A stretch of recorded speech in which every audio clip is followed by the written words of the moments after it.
Les paroles rapportées. En français, tu peux rapporter les paroles de deux façons différentes, le discours direct et le discours indirect. Tu en as une troisième possibilité, mais elle est assez rare, donc on va se contenter du discours direct et du discours indirect. Le discours direct, c'est directement ce qui a été dit. On dit que les paroles sont ancrées dans la situation d'énonciation. Les paroles sont rapportées exactement comme elles ont été dites, avec la ponctuation du discours, donc des points d'exclamation, parfois des interjections, parfois un registre familier, et elles sont présentées avec des guillemets. Attention de bien faire des guillemets français, donc qui sont des espèces de triangles. À la suite de ce discours direct, tu as un verbe de parole et le nom de la personne qui les a prononcés. On dit que le discours direct est ancré dans la situation d'énonciation. Ça veut dire que vraiment, il s'est positionné exactement sur ce qui a été dit.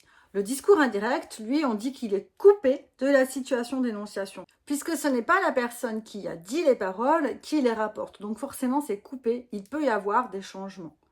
Ce discours indirect n'est pas livré tel qu'il a été prononcé. C'est-à-dire qu'il va y avoir le nom de la personne qui l'a prononcé, un verbe, et ensuite les paroles sont rapportées sous forme de propositions subordonnées. L'emploi du temps est donc différent. La ponctuation spécifique disparaît, il n'y a plus les points d'exclamation, il n'y a plus les interjections éventuelles qu'on pouvait avoir dans le discours direct. Le registre est également courant plutôt que familier. Le verbe de parole peut être différent et il y a un mot subordonnant puisque dorénavant, ce discours est rapporté avec une proposition subordonnée qui est intégrée dans une proposition principale. Il existe également une troisième possibilité, c'est le discours indirect libre. Celui-ci est plus rare, plus littéraire. On a à la fois les marques du discours direct puisque les paroles sont rapportées telles qu'elles ont été prononcées, mais pour autant, on n'a pas la ponctuation spécifique et les marques spécifiques du discours direct.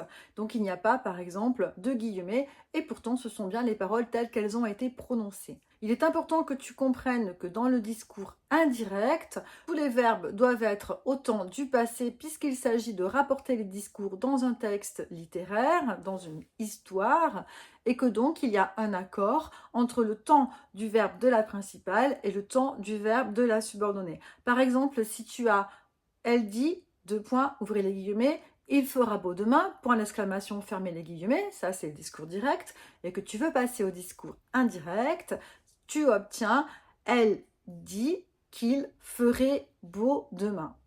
Et là, tu vois, on a changé complètement le verbe puisqu'on est passé à ce que l'on appelle le futur dans le passé, c'est-à-dire le conditionnel présent. Ça s'appelle la concordance des temps, mais nous l'étudierons dans une prochaine vidéo.